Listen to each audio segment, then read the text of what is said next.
मेरे उद्धार के विषय में मैं कैसे निश्चित हो सकता हूँ? मैं परीक्षा पर कैसे जय पा सकता हूँ? मैं चिंता पर कैसे विजय पा सकता हूँ?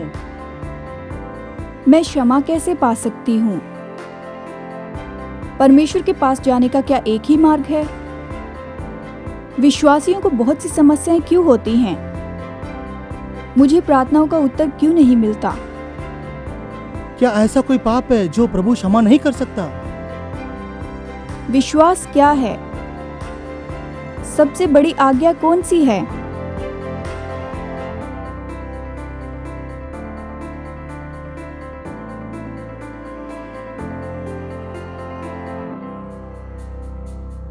मेरी प्रार्थनाओं का जवाब क्यों नहीं मिलता है? हेलो, मैं हूं डेविड जर्माया और आज के टर्निंग पॉइंट के इस एपिसोड में मैं आपको 7 बाइबल के ऐसे कारण बताऊंगा कि क्यों कई बार हमारी प्रार्थनाओं का जवाब नहीं मिलता है। लेकिन आज के संदेश में और भी कुछ होने वाला है। हम सीखेंगे कि कैसे प्रार्थना करें बाइबल के अनुसार। बच्चा जो भी मांगता है, क्या उसके माता पिता उसे दे देते हैं? वैसे परमेश्वर भी नहीं देता, और इसके कारण है कि क्यों? जब हम इन कारणों का पता लगाते हैं तो हम और भी प्रभावी रीति से प्रार्थना करेंगे। हमारी वर्तमान की सीरीज का नाम है ऐसे 10 सवाल जो विश्वासी लोग पूछते हैं। मैं आशा करता हूं कि आप मेरे साथ जुड़ रहे हैं इस महत्वपूर्ण सवाल का जवाब पाने कि मेरी प्रार्थनाओं का जवाब क्यों नहीं मिलता है। आशा है कि आप मेरे साथ बने रहेंगे आज के टर्निंग पॉइंट के इस एपिसोड में। मेरी प्रार्थनाओं का जवाब क्यों नहीं मिलता? मुझसे बहुत से लोगों ने यही तो सवाल पूछा है। एक बार एक पास्टर थे जिनकी 5 साल की बेटी थी और हर समय उनकी बेटी ने ध्यान दिया जब भी उसके पिताजी पुलपिट पर खड़े होते, प्रचार करने के लिए तैयार होते तो कुछ पल के लिए अपना सिर झुकाते थे प्रचार करने के पहले। और इस छोटी बेटी ने देखा कि वो हर प्रचार के पहले बस यही तो करते हैं। तो एक दिन सभा के बाद में बेटी ने अपने पिताजी से पूछा कि पिताजी, आप संदेश देने के पहले अपने सिर को क्यों झुकाते हैं? बेटा, मैं परमेश्वर से मदद मांगता हूं कि एक अच्छा संदेश प्रचार करने में मेरी मदद करें। छोटी बेटी ने पिता की ओर देखकर कहा कि वो हमेशा ऐसा क्यों नहीं करता है।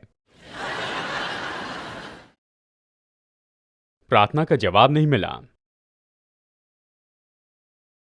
कोई भी व्यक्ति जो जानता है प्रार्थना और स्तुति के बारे में, वो इसके बारे में अलग समझते हैं। और एक नौजवान लड़की जो कि प्रार्थना के बारे में इस तरह से सोचती है, उन्होंने कहा प्रार्थना के 4 उत्तर मिलते हैं, हाँ, नहीं, थोड़ा देर रुको, या तुम मजाक कर रही हो। यानी आपने उससे कुछ मांगा और परमेश्वर ने आपको कुछ नहीं दिया।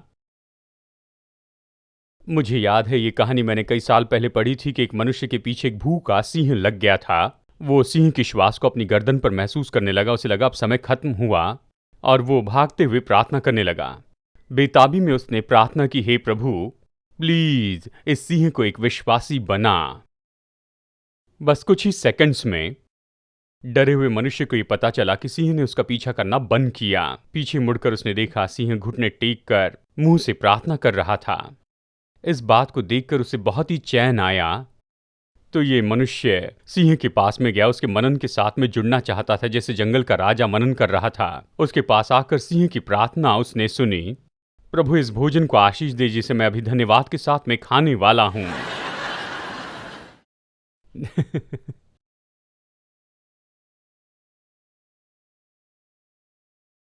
इसमें कुछ समझ की बात दिखती है, लेकिन चलिए इसके बारे में ईमानदार हो कि ऐसा होता है कि कई बार हम प्रार्थना करते हैं और उसका कोई जवाब नहीं मिलता है। प्रार्थना का जवाब न मिलने की जो समस्या है, यह ऐसी बात नहीं जो कि हमारी पीढ़ी में ही शुरू हुई है। पुराने नियम में हबक्कुक को अपनी प्रार्थना का जवाब नहीं मिला और उसने पुकारा, हे प्रभु, मैं कब तक तेरी दुहाई दूंगा और तू न सुनेगा। अय्यूब को प्रार्थना का जवाब न मिलने की परेशानी हुई। अय्यूब 31-35 में हम पढ़ते हैं, भला होता कि मेरा कोई सुनने वाला होता, सर्वशक्तिमान अभी मेरा न्याय चुकाए। राजा दाऊद को प्रार्थना का जवाब न मिलने की परेशानी हुई। भजन 13 में हम उसके शब्द सुनते हैं, हे परमेश्वर, कब तक? क्या तू सदैव मुझे भूला रहेगा? तू कब तक अपना मुखड़ा मुझसे छिपाए रहेगा? हबक्कुक, अय्यूब, दाऊद सभी उन्हीं निराशा में से होकर गए जिनमें से हम जाते हैं। कभी न कभी हम इन बातों में से होकर जाते हैं जब ऐसे लगता है कि परमेश्वर हमारी प्रार्थना का जवाब नहीं देता है। मैंने सुना है लोग जो खुद को विश्वासी कहते हैं वो इस तरह से कहते हैं, प्रार्थना मेरे लिए काम नहीं करती डॉक्टर जर्मया, काम नहीं करती। मैं किसी बात के लिए प्रार्थना करता हूँ, वो कभी बदलती नहीं, तो फिर मैं क्यों प्रार्थना करूं? और इसलिए इस पर चर्चा करने के पहले मैं ये अंगीकार करूंगा कि सच में मैं पूरी बातों को नहीं समझता हूं जो प्रार्थना के बारे में जानना है। सच बताऊं, मैं आपके साथ में भी इसके बारे में सीख रहा हूं। प्रार्थना में इसके बारे में एक भेद है जिसे हम सब समझते हैं। मैं जानता हूं कई बार परमेश्वर जवाब देने में देरी करता है। मैं जानता हूं कई बार परमेश्वर नहीं कहता और हमारे लिए उसका जवाब तो नहीं ही है।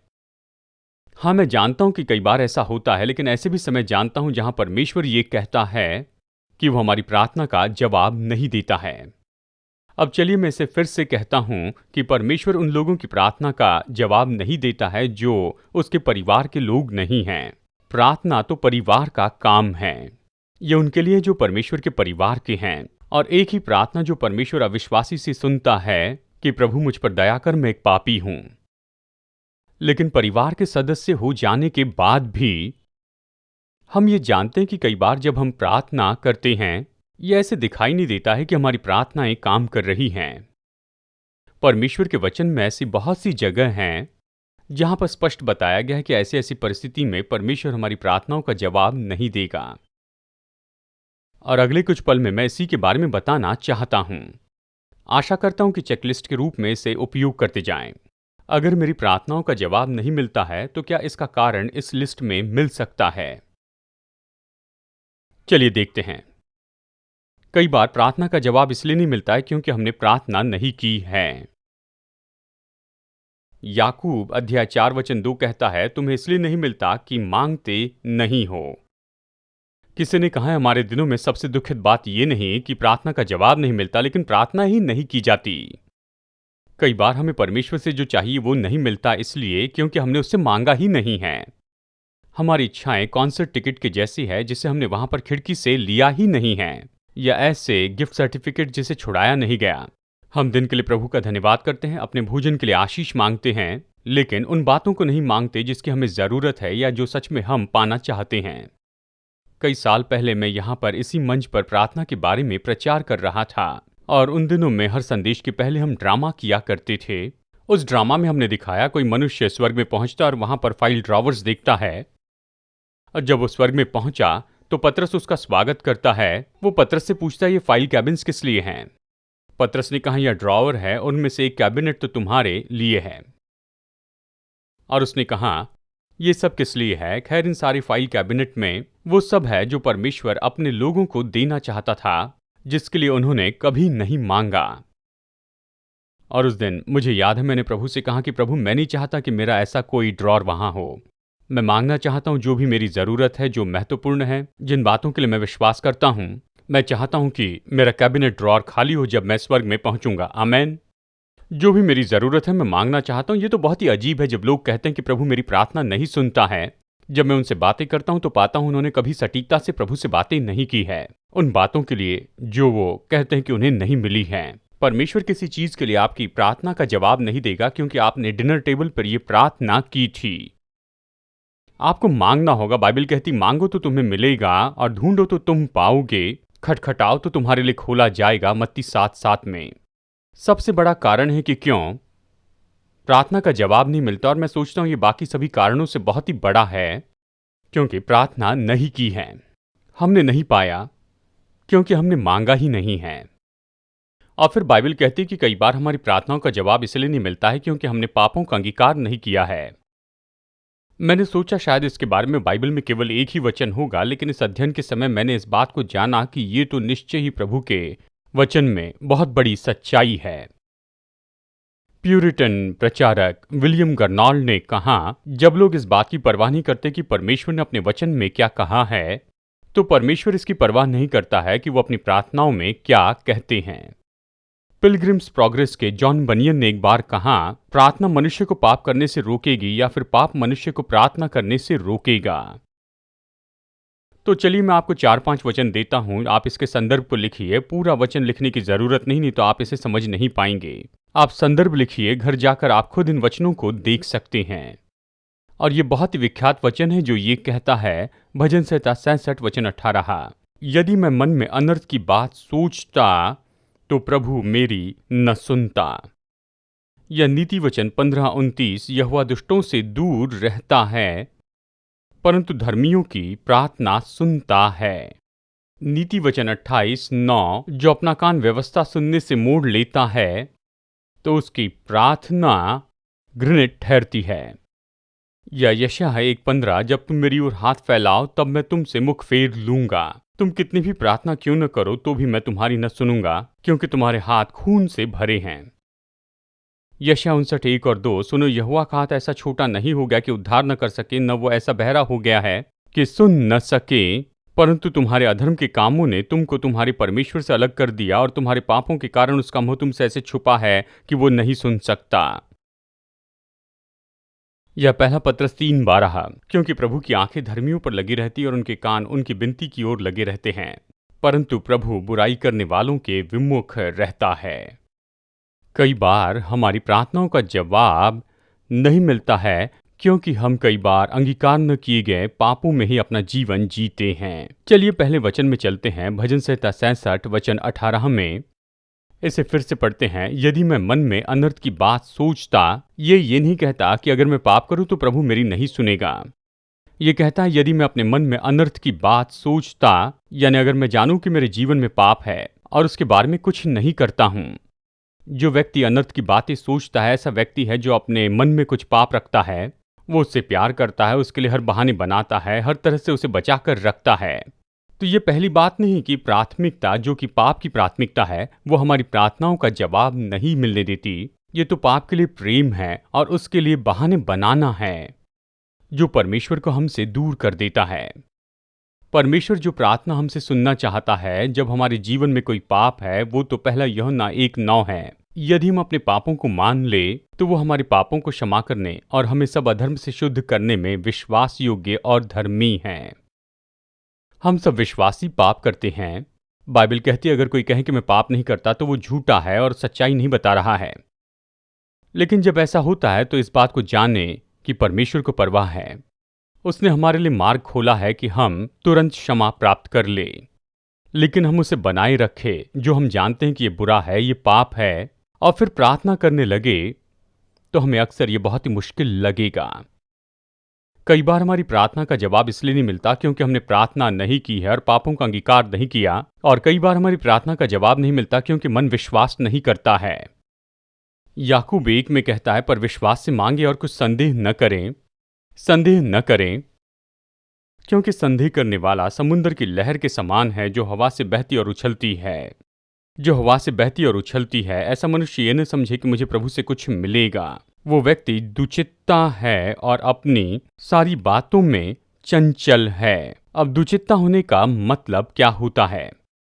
इसका मतलब है प्रभु पर भरोसा रखे और फिर न रखें, यानी यहां पर भरोसा रखे, यहां पर न रखे, यहां पर विश्वास करे और यहां पर न करें। किसी ने इस तरह से लिखा है जैसे बच्चे अपने टूटे हुए खिलौने को हमारे पास में लेकर आते हैं कि हम उन्हें सुधार दें। मैं अपने टूटे सपनों को प्रभु के पास में लेकर आया क्योंकि वो मेरा मित्र है, लेकिन इसके बजाय कि वो शांति से वहां पर अकेले ही उस पर काम करे, मैं वहीं पर बना रहा और अपने तरीके से उसकी मदद करने की कोशिश की, और आखिर में मैंने उसे वापस उनसे छीना और कहा कि आप इतने धीमे कैसे हो सकते हैं। उन्होंने कहा मेरे बेटे मैं क्या करूं, तुम इसे कभी छोड़ते ही नहीं हो। दुचित्ता होने का मतलब अपनी विनती को हम ऐसे जाने नहीं देते हैं, उसे पूरी तरह से हम परमेश्वर को नहीं सौंपते हैं, परमेश्वर को देते और फिर वापस लेते हैं। कई बार प्रार्थना का जवाब इसलिए नहीं मिलता क्योंकि हम प्रार्थना करते हैं और फिर वापस ले लेते हैं, और हम उसके लिए खुद हल ढूंढने की कोशिश करते हैं प्रभु पर भरोसा करने के बजाय। और फिर नंबर 4, कई बार हमारी प्रार्थना का जवाब नहीं मिलता क्योंकि धार्मिकता के उद्देश्य नहीं होते हैं। याकूब 4:3 कहता है कि तुम मांगते हो और पाते नहीं, इसलिए कि बुरी इच्छा से मांगते हो ताकि अपने भोग विलास में उड़ा दो। अब इसके बारे में ईमानदार हो जाए कि परमेश्वर आकाश में कोई बहुत बड़ा जिनी नहीं है, ना ही वो कोई शुगर डैडी है जो राह देख रहा है कि आप आकर उससे वो सारी बातें कहें कि आपको कौन सी छोटी छोटी बातें पसंद है। शायद हमारे बचपन में हमने ऐसा किया होगा लेकिन वयस्क को इससे बढ़कर जानना होगा। परमेश्वर स्वर्ग में ऐसा नहीं है कि बस राह देख रहा है कि आप उसे पिन करें कि आप जो कुछ चाहे वो आपको दे दे, चाहे आपने टेलीविजन या फिर रेडियो पर कुछ भी क्यों ना सुना हो। पहला यूहन्ना 5:14 कहता है, और हमें उसके सामने जो हियाव होता है वो ये है कि यदि हम उसकी इच्छा के अनुसार कुछ मांगते हैं तो वो हमारी सुनता है, वो हमारी सुनता है। मत्ती 6:9-10 कहता है, तेरा नाम पवित्र माना जाए, तेरा राज्य आए और तेरी इच्छा पूरी हो। भजन 37:4 कहता है, यहोवा को अपने सुख का मूल जान और वो तेरे मनोरथों को पूरा करेगा। हमें इस बात को जानना होगा कि परमेश्वर की मुख्य परवाह ये नहीं कि हमारी टीम इस गेम को जीत जाए, लेकिन इस क्रिया में परमेश्वर ही महिमा पाए। उसकी मुख्य परवाह ये नहीं कि हम पूरी तंदुरुस्ती में जीते चले जाएं, लेकिन कि हम अपनी सारी तंदुरुस्ती उसकी महिमा के लिए उपयोग करें। उसकी परवाह ये नहीं कि हमारे पास में बहुत ज्यादा तनख्वाह की नौकरी हो, लेकिन जो कुछ प्रभु ने दिया उसके लिए हम उसकी स्तुति करें, धन्यवाद दें। उसकी परवाह यही है कि हम उसकी महिमा से भरते चले जाएं, चाहे हम किसी भी दशा में क्यों ना हो। मैं विश्वास करता हूं कि परमेश्वर अपने बच्चों को छोटी सी छोटी चीज भी देना चाहता है, लेकिन हम जो कुछ चाहते हैं उसके विरुद्ध में हमारे दिल के उद्देश्यों को देखते चले जाना है। हमें ये पूछना है, क्या इसमें मेरी इच्छा यही है कि मेरे जीवन में परमेश्वर को महिमा मिलती जाए, या मैं इसे इसलिए चाहता हूं कि ये केवल मेरे लिए हो। परमेश्वर ने स्पष्ट कहा है कि कुछ लोगों को इसलिए नहीं मिलता क्योंकि उन्होंने केवल अपने लिए ही इसे मांगा है। आपने इसे कई बार पढ़ा होगा, जो मैंने इसे कई बार कार्ड्स पर लिखा हुआ पाया, ग्रीटिंग कार्ड स्टोर में पाया। और अच्छा है कि आप इसे ध्यान से सुनिए, क्योंकि ये कहता है, मैंने बल मांगा कि मैं कुछ हासिल कर सकूं, उसने मुझे कमजोर किया कि मैं आज्ञा मानूं। मैंने तंदुरुस्ती मांगी कि मैं महान काम कर सकूं, पर मुझे अनुग्रह दिया कि मैं और भी बेहतर काम कर सकूं। मैंने धन मांगा कि मैं खुश हो सकूं, लेकिन मुझे गरीबी मिली कि मैं उसमें भी संतुष्ट रहूं। मैंने सामर्थ मांगी कि लोग मेरी तारीफ कर सके, लेकिन मुझे कमजोरी दी गई कि प्रभु की जरूरत महसूस करूं। मैंने सब कुछ मांगा कि जीवन का आनंद ले सकूं, पर मुझे जीवन दिया गया कि मैं सारी बातों का आनंद उठा सकूं। मैंने जो मांगा उसमें से कुछ नहीं मिला, और मैंने बस यही आशा की कि मेरी प्रार्थनाओं का जवाब मिल जाए। कई बार हम सही तरह से प्रार्थना नहीं करते। गौर से सुनिए, कई बार हम प्रार्थना करते हैं कि तेरी इच्छा बदल जाए, तेरी इच्छा पूरी हो। नहीं, शायद इन शब्दों में प्रार्थना नहीं की, लेकिन कहा, प्रभु क्या इस बात पर एक बार और बात कर सकते हैं कि तेरी इच्छा बदल जाए। किसी ने कहा, जब प्रार्थना करते हैं तो निर्देश देते हैं या फिर ड्यूटी की रिपोर्ट देते हैं। कई बार, यानी नंबर 5, हमारी प्रार्थना का जवाब नहीं मिलता क्योंकि हम मतभेद को दूर नहीं करते हैं। बाइबल मरकुस 11 में कहती है, जब तुम कभी खड़े होकर प्रार्थना करते हो तो यदि तुम्हारे मन में किसी के प्रति कुछ विरोध हो तो क्षमा करो, इसलिए कि पिता भी तुम्हारे अपराध क्षमा करें। यदि तुम क्षमा न करो तो तुम्हारा पिता भी जो स्वर्ग में है तुम्हारा अपराध क्षमा न करेगा। और फिर मत्ती 5 में ये कहता है, इसलिए यदि तू अपनी भेंट वेदी पर लाए और वहां तू स्मरण करे कि तेरे भाई के मन में तेरे लिए कुछ विरोध है, तो अपनी भेंट वहीं वेदी के सामने छोड़ दे और जाकर पहले अपने भाई से मेल मिलाप कर और तब आकर अपनी भेंट चढ़ा। बाइबल कहती है कि अगर आप बनाए हुए हैं तिरस्कार या क्षमाहीनता या दिल में क्रोध रखते हैं किसी दूसरे भाई या बहन के लिए, ये प्रार्थना का जीवन बंद नहीं करेगा, उसमें रुकावट लाएगा। ये रुकावट लाएगा, यानी आप प्रार्थना में प्रभु के पास में आते हैं और उसे आपसे ये कहते हुए सुनते हैं, क्या तुमने इस बात से निपट लिया है? और इससे आप व्याकुल हो जाते हैं। इससे महत्वपूर्ण और कुछ भी नहीं कि आप दूसरे लोगों के साथ में अपना सही संबंध बनाकर रखें। और फिर नंबर 6 में बताता है, हमारी प्रार्थना का जवाब नहीं मिलता क्योंकि हमारे दिल में करुणा नहीं है। नीति वचन 21:13 कहता है, जो कंगाल की दुहाई पर कान न दे वो आप पुकारेगा और उसकी सुनी न जाएगी। वाह! ये संसार के भूखों को भोजन देने के बारे में नहीं कहता है, हालांकि हमें इसकी परवाह करनी चाहिए। ये प्रार्थना की रुकावट तो उन लोगों के लिए जिनकी जरूरत के बारे में हम करुणा नहीं रखते हैं। बाइबल कहती कि जब आप करुणा न करने वाली आत्मा को रखते हैं, जब आप प्रभु से कहते हैं कि जिन लोगों की मदद कर सकते हैं उनके लिए सचेत बनाएं, तो यह आपके लिए बहुत ही मुश्किल होगा कि प्रार्थना में ऐसा संबंध रखें जो आप चाहते हैं। और फिर अंत में, और फिर ये तो ऐसा है जिसके बारे में कहना होगा, ये पुरुषों के लिए है, यानी स्त्रियां ये समझ नहीं पाएंगी। मैं जानता हूं आप इसे जरूर सुनना चाहेंगी, क्योंकि मुझे याद है जब मैंने पहली बार इसे सुना था। जब मैंने ये वचन पढ़ा तो मैंने ये सोचा, क्या ये सच है? मैंने इसे फिर से पढ़ा और जब भी इसे पढ़ा और बस यही जाना, और अब इस वचन को मैं पढ़ता हूं और आशा करता हूं कि आप बिल्कुल यही प्रत्युत्तर देंगे। पहला पत्रस 3:7। हे पतियों, तुम भी बुद्धिमानी से पत्नियों के साथ जीवन निर्वाह करो और स्त्रियों को निर्बल पात्र जानकर उसका आदर करो, ये समझकर कि हम दोनों जीवन के वरदान के वारिस हैं, जिससे तुम्हारी प्रार्थनाएं रुक न जाएं। वाह भाइयों, यह हमसे क्या कहता है? अगर हम मसीह पति हैं और हमारी विश्वासी पत्नियां हैं, हमारी पत्नी के साथ हमारा संबंध, तो वो कारण हो सकता है जिसके कारण परमेश्वर हमारी प्रार्थनाओं को सुनता नहीं है। वचन का ये भाग कहता है कि ऐसे पुरुष जो अपनी पत्नी के साथ में सही संबंध नहीं रखते हैं, वो पाएंगे कि उनकी प्रार्थनाओं में बहुत ज़्यादा रुकावट होती है। अगर आप अपनी पत्नी से प्रेम नहीं करते, उसकी ज़रूरत पूरी नहीं करते, तो प्रार्थना करना मुश्किल है। प्रभु वचन की शिक्षा और बुद्धिमानी के साथ उसके साथ जीना मुश्किल होता है।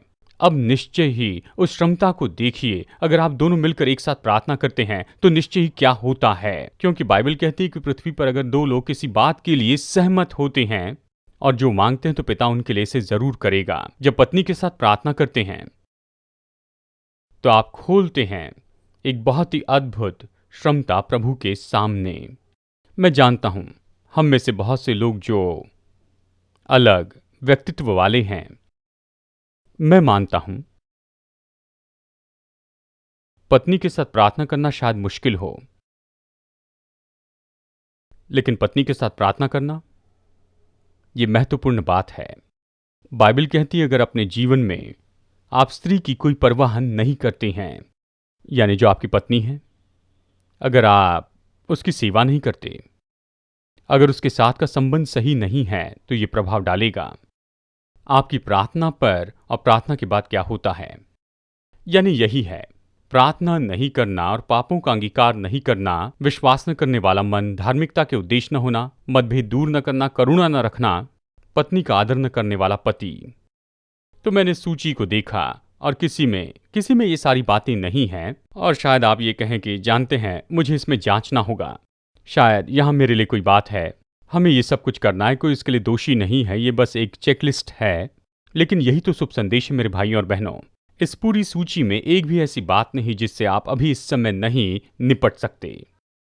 बाइबल कहती है कि परमेश्वर भला है और क्षमा करने के लिए तैयार है, और वो दया में धनी है उन सब के लिए जो उसे पुकारते हैं। भजन 86 वचन 5।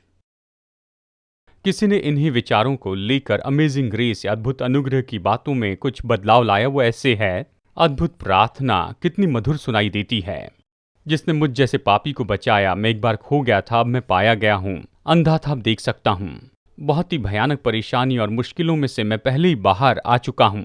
केवल प्रार्थना ही मुझे यहाँ तक सुरक्षित लाई है और प्रार्थना मेरी अगुवाई करेगी। मैं अंत में आपको एक ऐसी बात बताना चाहता हूं जो इन सारी बातों को 4 वाक्यों में आपको बताएगी।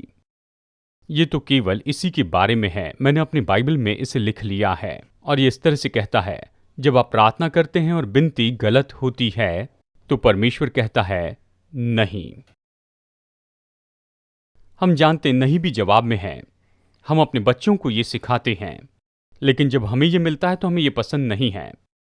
हम हाँ जवाब पाना चाहते हैं, लेकिन नहीं जवाब मिलता है तो मैं जानता हूं, मैं उन सारे समय के लिए धन्यवाद हूं जब मैं भूतकाल में उन बातों को देखता हूं, जब मैंने किसी बात के लिए प्रार्थना की और परमेश्वर ने कहा नहीं। उस समय मुझे पसंद नहीं आया, लेकिन जब मैं अभी इसे देखता हूं और जब विनती गलत होती है तो परमेश्वर इसके लिए कहता है नहीं, और अगर समय गलत है तो प्रभु कहेगा धीमे हो जाओ। कितने लोग जानते हैं परमेश्वर हमारे समय के अनुसार काम नहीं करता, वो हमारे कैलेंडर के अनुसार काम नहीं करता। प्रभु हमारी समय सारणी के अनुसार काम नहीं करता, वो अपनी समय सारणी के अनुसार काम करता है। और जब हम उससे मांगते हैं तो वो बंधा हुआ नहीं कि बस अगले गुरुवार को इसका जवाब दे। कई बार हम परमेश्वर से कुछ मांगते हैं, ये अच्छी विनती है, लेकिन बात तो ये है कि उसे पाने के लिए जो समय होता है वो सही नहीं होता है। जब हम परमेश्वर से कुछ मांगते हैं और विनती गलत है तो वो कहेगा नहीं, और अगर समय गलत है तो वो कहेगा कि धीमे हो जाओ। और कई बार देखिए, यही तो संदेश का सार है कि आज हम परमेश्वर से कुछ मांगते हैं और हम गलत होते हैं। हमारे जीवन में कुछ हो रहा है जिसे सुधारने की जरूरत है, और जब ऐसा होता है तो प्रभु कहता है बढ़ते जाओ, बड़े हो जाओ, सही करो। और शुभ संदेश यही है कि अगर विनती सही है, समय सही है और आप सही हैं, तो परमेश्वर कहता है कि ठीक है, आगे बढ़ो। प्रभु प्रार्थनाओं का जवाब देता है। मेरे लिए बहुत सी प्रार्थना का जवाब दिया, प्रतिदिन बहुत सी प्रार्थनाओं का जवाब देता है। लेकिन मैं आपके जैसे में जानता हूं प्रार्थना के बारे में और भी बेहतर हो सकता हूं। मैं जानता हूं जब हम आगे बढ़ेंगे कोई हमसे पूछेगा कि अगर आप कुछ बेहतर कर सकते थे तो आप क्या करना चाहेंगे। किसी ने बिली ग्राहम से ये सवाल पूछा। उन्होंने कहा अगर मैं कुछ और बेहतर करना चाहूं तो और प्रार्थना करूंगा, मेरे जीवन में और प्रार्थना कर पाता। हम सबको ये लगता है। किसी ने कहा अगर ऑडिटोरियम खाली करना है तो बस यही कहना कि प्रार्थना पर मैं प्रचार करूंगा, तो कोई नहीं आएगा। क्योंकि हम सबके दिल में ये तो होता है कि मैंने काफी प्रार्थना नहीं की है। क्या आप मेरे साथ में सहमत हैं? धीमा है लेकिन सच्ची बात है।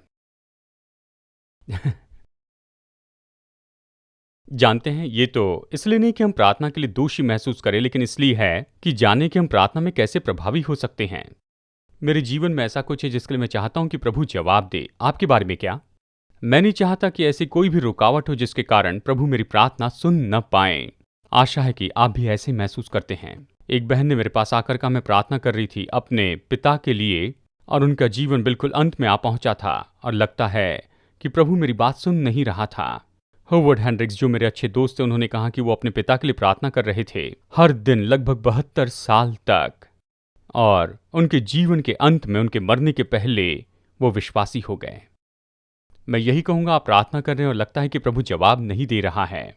याद रखिए, प्रभु आपके समय के अनुसार नहीं चलेगा। आप प्रार्थना कीजिए निरंतर विश्वास योग्यता से प्रतिदिन, चाहे कुछ भी हो।